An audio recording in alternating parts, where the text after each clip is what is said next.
कैसे हैं आप सब। स्वागत है आपका टीचिंग इंस्टीट्यूट में। बात करेंगे सीटेट दिसंबर जनवरी 2022-23 की हम प्रैक्टिस सेट कर रहे हैं। आज हमारी प्रैक्टिस सेट नंबर 10 है। हम मैथ पेडागोजी का प्रैक्टिस सेट कर रहे हैं। जब 15 नंबर का क्वेश्चन होगा, आपको पता है सीटेट में पर सब्जेक्ट 30 नंबर के पूछे जाते हैं, तो यहाँ पर हमने 15 नंबर सिर्फ मैथ पेडागोजी के क्वेश्चन लिए हैं। आपको पता है कि 30 नंबर में से 15 नंबर जो नंबर वाले सिस्टम क्वेश्चन आते हैं, वो क्वेश्चन जो पूछे जाते हैं, और 15 क्वेश्चन मैथ पेडागोजी को जो आते हैं, यानी गणित शिक्षण शास्त्र से शिक्षण से आते हैं। उसके बाद आपको टीचिंग एप्टीट्यूड से आते हैं।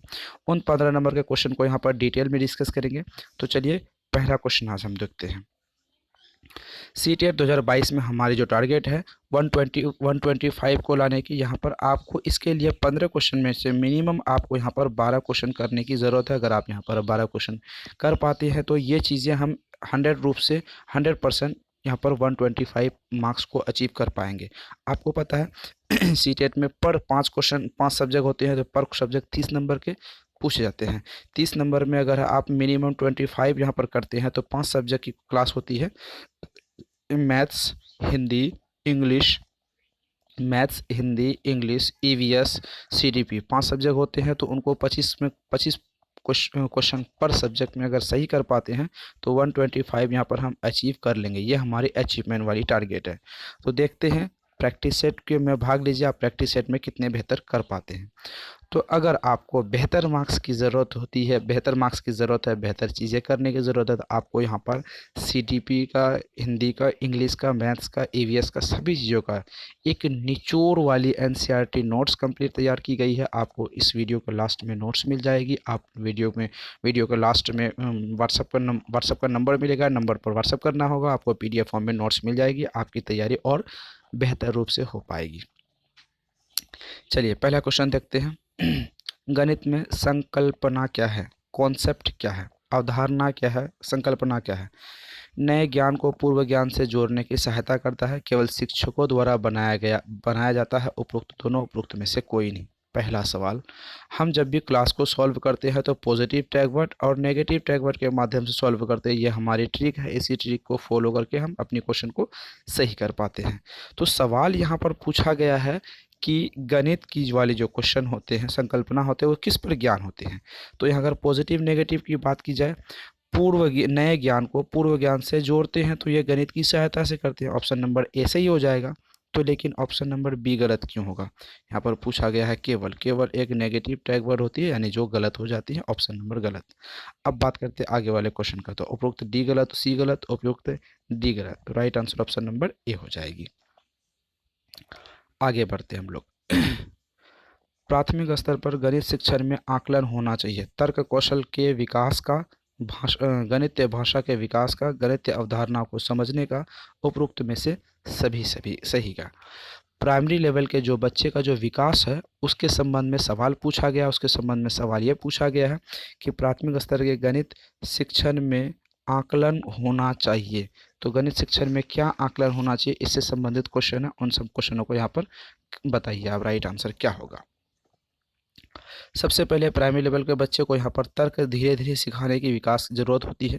गणितीय भाषा का विकास की भी ज़रूरत होती है। गणित अवधारणाओं को समझने की भी ज़रूरत होती है। तो right answer option number D हो जाएगा। उपरोक्त में से सभी सही। प्राथमिक स्तर पर शिक्षण का सबसे उचित तरीका है सामूहिक वार्तालाप, व्याख्यान, परियोजना कार्य, सृजनात्मक क्रियाकलाप। तो राइट आंसर क्या होगा। देखिए प्राइमरी लेवल की बात की गई है, 1 to 5 की यहाँ पर बात की गई है। जब भी 1 to 5 की बात की जाए तो आप जब क्लास में रहेंगे तो बच्चे के 1 to 5 यानी छोटे स्तर को देखने की प्रयास करेंगे। उस स्तर के आधार पर आप यहाँ पर बेहतर क्वेश्चन कर पाएंगे। तो सबसे पहला सवाल जो पूछा गया है, प्राइमरी स्तर पे बच्चों को सबसे उचित तरीका क्या होगा। सामूहिक वार्तालाप मतलब होता है बातचीत। जो प्राइमरी लेवल के बच्चे होते हैं वो बातचीत में बेहतर नहीं होते हैं। व्याख्यान, प्राइमरी लेवल के बच्चे व्याख्यान यानी डिस्क्राइब वाली, डिटेलिंग वाली चीज़ें नहीं समझ पाती है। परियोजना कार्य यानी प्रोजेक्ट कार्य, ये भी चीज़ें नहीं कर पाएंगी। तो सृजनात्मकता क्रियाकलाप, जो ऐसा एक्टिविटी होता है, जो क्रियाकलाप होगा वो पॉजिटिव टैग वर्ड हो जाएगी प्राइमरी लेवल के लिए बच्चे के लिए। तो right answer option number D हो जाएगी। प्राथमिक स्तर पर प्राथमिक स्तर पर सबसे उचित तरीका क्या होगा, तो ये ऑप्शन नंबर डी यहाँ पर राइट आंसर हो जाएगी। गणित निष्कर्षों तक पहुंचने का विज्ञान है, यह कथन किसने दिया है? हॉलबैगर ने दिया है, लॉक ने दिया है, रोजर बेकर ने दिया है, बेंजामिन पियारे ने दिया है। तो ये चीज़ें आपको एक वीडियो मिल जाएगी, उस वीडियो में मिनिमम आपको 40 से 50 ऐसे मनोविज्ञान मिलेंगे जो सिर्फ और परिभाषा वाले जो प्रीवियस ईयर वाले क्वेश्चन में से आए हुए हैं, उन क्वेश्चनों को ही यहाँ पर हमने रखा है। उन वीडियो को इस वीडियो के डिस्क्रिप्शन बॉक्स में उसका लिंक मिल जाएगा, वहाँ पर जाके आप उन वीडियो को देख सकते हैं ताकि आपको बेहतर तरीके से समझ आ जाए और आने वाले क्लास में आप उसकी बेहतर चीज़ें कर पाएँ। तो सवाल नंबर है, गणित निष्कर्षों तक पहुंचने का विज्ञान है, किसने कहा था? तो प्यारे ने कहा था। किसने कहा था? बेंजामिन भूल जाइए, प्यारे ने कहा था। ठीक है, आपको याद रखना है। प्राकृतिक संख्याओं में गुण नहीं होता है, गुणात्मक तत्सम, योगात्मक तत्समक, योग क्रम विनिमय नियम, इनमें से कोई नहीं। प्राकृतिक संख्या जो होती है 1 2 3 4 5 etc अनंत तक जो जाती है, जिसको इन्फिनाइट कहते हैं, उसमें से गुण नहीं होता है। तो उनमें से क्या यहाँ पर गुण नहीं होता है, इनके बारे में सवाल पूछा गया है। तो यहाँ पर क्या होता है, उसमें गुणात्मक तत्सम यहाँ पर नहीं हो जाते हैं, उनमें गुणा नहीं होता, सिर्फ 1 2 3 4 5 एक सीरियल नंबर के बेसिस पर वो चलता रहता है। प्राथमिक स्तर पर इकाई और दहाई की संकल्पना को समझने का प्रभावशाली तरीका क्या है? संभवतः विधि अभ्यास, गिन तारा का प्रयोग, प्रतिचित्रण, ग्राफ पेपर का प्रयोग। प्राइमरी लेवल की बात की गई है, 1 to 5 के बच्चे हैं आपके सामने में, उसमें से इकाई और दहाई को समझाने के लिए सबसे बेहतर तरीका आपके हिसाब से क्या होगा? आप जब उसे सबसे बेहतर तरीका सिखाएंगे तो क्या सिखाएंगे? सबसे पहला बात अगर बात करेंगे, स्तंभ उसको समझ नहीं आने वाली है, प्रतिचित्र नहीं समझ आने वाली है, ग्राफ पेपर उसे समझ नहीं आने वाली, तो राइट आंसर क्या हो जाएगी? गिन तारा के माध्यम से उसे अब अपनी बातें को, उसकी कॉन्सेप्ट को समझा सकते हैं, इकाई और दहाई यानी यूनिट और 10 वगैरह सब चीज़ों को समझा सकते हैं। Option number B right answer. प्राथमिक स्तर पर गणित भय उत्पन्न करता है, इसका कारण क्या है? बहुत सारे अभ्यर्थी, अगर आप देखे होंगे आपकी कक्षा में, जब आप क्लास में पढ़ाने जाएंगे तो बहुत सारे आपको विद्यार्थी ऐसे मिलेंगे जो आपको आपके क्लास में जब मैथ वाली क्लास होगी तो वो बच्चे भाग जाएंगे या फिर बच्चे डर के बैठ जाएंगे। कुछ बच्चे ऐसे होते हैं जो डट के सामना करते हैं, यानी मैथ को खुशी खुशी बड़े चाव से, मेहनत से, क्यूरियोसिटी एंड रुचि के साथ पढ़ते हैं। लेकिन लेकिन लेकिन सोचने वाली बात यहाँ पर, कुछ बच्चे ऐसे होते हैं जो उनको बेहतर रूप से वो नहीं पढ़ते हैं, उसे डर लगता है। डर होने की वजह क्या है? गणित की संरचना, कक्षा का अनुभव, प्रतीकात्मक संकेत, उपरोक्त में से सभी सही। तो सबसे पहले आप अपना राइट आंसर लगाइए। देखिए, एक ऑप्शन अगर यहाँ पर रहता कि पढ़ाने की विधि यानी शिक्षण का जो तरीका होता, अगर वो रहता तो यहाँ पर उसका राइट आंसर होता। लेकिन यहाँ पर गणित की संरचना ही ऐसा है जो बच्चे को डर लगता है, शायद ये सही होगा। कक्षा का अनुभव, ये भी सही दिक्कत होता है क्योंकि वहाँ पर अगर नए बच्चे हों तो भी ज़्यादा डरते हैं। अगर आप बेहतर माहौल बनाएंगे तो बच्चे वहाँ पर नहीं डरेंगे। प्रतीकात्मक संकेत, ये बेहतर होंगे। Right answer option number D हो जाएगा, इनमें से सभी सही। गणित के विषय में गलत धारणा है। गणित एक नीरस विषय है, गणित के अध्यापक बेहद गंभीर होते हैं, लड़कियां गणित में कमज़ोर होती है, उपरोक्त में से सभी सही। ऐसा कैसे हो सकता है?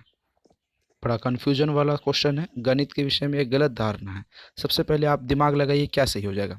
देखिए, गणित एक नीरस विषय है, ये भी एक गलत धारणा है, ऐसा नहीं है। गणित के अध्यापक बेहद गंभीर होते हैं, ऐसा बिल्कुल भी नहीं है। वो भी हंसमुख अच्छे होते हैं, स्वभाव के होते हैं, ये भी गलत हो जाएगी। तो लड़कियां गणित में कमज़ोर होती है, ऐसा बिल्कुल भी नहीं है। लड़के भी गणित में कमज़ोर होते हैं, लड़के भी कक्षा को छोड़ के भागते हैं, लड़के भी गणित से डरते हैं। तो right answer option number D, उपयुक्त सभी सही हो जाएंगे। आगे बढ़ते हैं।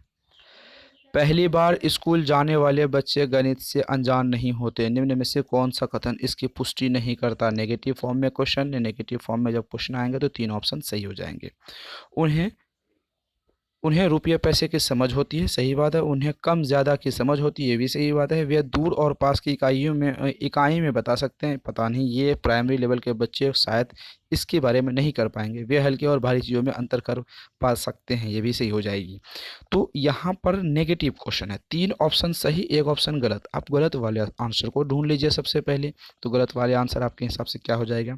देखिए, जब भी आप आपके बच्चे स्कूल जाएंगे तो उनके पैसों की समझ हो जाती है, वो कम और ज़्यादा पैसे वो समझ जाते हैं। आपने उसे 10 रुपये दिए एक टॉफ़ी के लिए, 20 रुपये दिए ना 2 टॉफ़ी के लिए, ये समझ हो जाती है। पास और दूर की चीज़ों को इकाई और दहाई में वे नहीं बता सकते। तो ऑप्शन नंबर यहाँ पर सी गलत हो जाएगा। तो जो गलत होगा उसी को हम सही करते हैं, क्योंकि क्वेश्चन का फॉर्म जो है नेगेटिव फॉर्म में है। Option number C right answer. कक्षा 1 और 2 को जोड़ घटा सिखाने के लिए क्या सिखाना चाहिए? गिनतियों की समझ को विकसित करने के उपरांत खेल विधि में उपरोक्त में से कोई नहीं। जोड़ और घटाव कैसे सिखाने चाहिए? कक्षा 1 और 2 की बात की गई है, यानी प्राइमरी लेवल के बच्चों की यहाँ पर बात की गई है। 1 to 5 की यहाँ पर बात की गई है। तो 1 to 5 को कैसे सिखा सकते हैं आप? सबसे पहले की बात अगर करें तो उसको सिखाने के लिए गिनतियों की समझ को सबसे पहले विकसित करें। 1 2 का मतलब क्या होता है? 1 से ज़्यादा होते हैं 2, 2 से ज़्यादा होते हैं 3, इनकी समझ होनी चाहिए पहला। दूसरा, खेल विधि में बच्चों को सिखा सकते हैं, क्योंकि बच्चे प्राथमिक लेवल के बच्चे को खेल विधि से भी आप चीज़ें सिखा सकते हैं। तो right answer option number C हो जाएगी। चलिए अब आते हैं एनसीएफ वाले क्वेश्चन। ये भैया तो रहेंगे, हर हाल में रहेंगे, और इसे आपको पढ़ना होगा। आपको जल्दी ही इसकी एक अच्छी वीडियो मिल जाएगी, और पहले भी आपको बहुत सारे इस टॉपिक पे एनसीएफ 2005 के आधार पे हमने वीडियो बना के रखा है, बना के आपको आप पर डाल दिया, यूट्यूब पे देख सकते हैं। चैनल के प्लेलिस्ट में जाएंगे, वहाँ पर आपको मिल जाएगी। एनसीएफ 2005 के अनुसार निचली कक्षाओं में गणित मूर्त वस्तुओं के माध्यम से कराना चाहिए, क्योंकि वे मूर्त वस्तुएं आसानी से उपलब्ध होती हैं, ताकि बच्चे जीवन के प्रयोग किए जाने वाले अपने गणित चिंतन का तार्किक तरीके से संबंध स्थापित कर सक्षम हो सके। इसमें सक्षम न्यूनतम हस्तक्षेप होता है, क्योंकि बच्चे वस्तुओं को खेलना पसंद करते हैं। एनसीएफ 2005 के अनुसार क्या राइट आंसर हो गए, इसके माध्यम से आपको बताने हैं। एनसीएफ 2005 का फुल फॉर्म कई बच्चे नहीं समझ पाते हैं। नेशनल करिकुलम फ्रेमवर्क होता है, क्योंकि कोई बच्चे यहाँ पर फ्रेम मार्क समझते हैं, लेकिन ऐसा बिल्कुल भी नहीं है, फ्रेम वर्क होता है। तो राइट आंसर क्या होगा बताइए।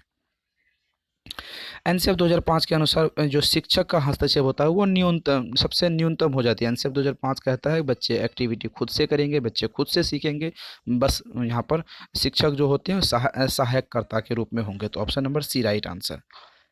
आगे क्वेश्चन देखते हैं। गणित के उच्च लक्ष्य में सम्मिलित नहीं है, बड़ा जो गणित का जो लक्ष्य उसमें सम्मिलित नहीं है। गणितीय सोच का विकसित करना, तर्क करने की क्षमता को बढ़ाना, सूत्रों को रटना यहाँ होना चाहिए, ठीक है।